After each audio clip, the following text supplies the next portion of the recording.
আমার সেই গল্পটা এখনো শেষ হয়নি।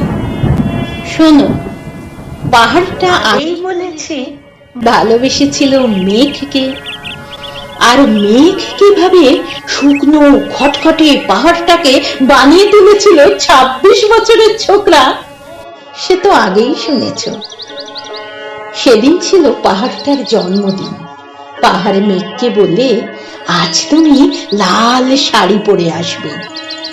মেঘ পাহাড়কে বললে, আজ আজ তোমাকে স্নান করিয়ে দেব চন্দন জলে। ভালোবাসলে নারীরা হয়ে যায় নরম নদী, পুরুষেরা জ্বলন্ত কাঠ। সেইভাবেই মেঘ ছিল পাহাড়ের আলিঙ্গনের আগুনে, পাহাড় ছিল মেঘের ঢেউ জলে। হঠাৎ হঠাৎ আকাশ জুড়ে বেজে উঠল ঝড়ের জলছন্দ।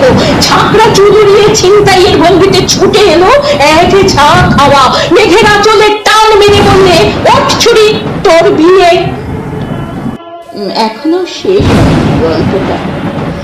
বজ্রের সঙ্গে মেঘের বিয়েটা হয়ে গেল ঠিকই, কিন্তু কিন্তু পাহাড়কে সে কোনো দিনই ভুলতে পারল না। বিশ্বাস না হয় তো চিরে দেখতে পারো, পাহাড়টার হাড় পাঁজর ভিতরে থই থই করছে শত ঝর্ণার জল।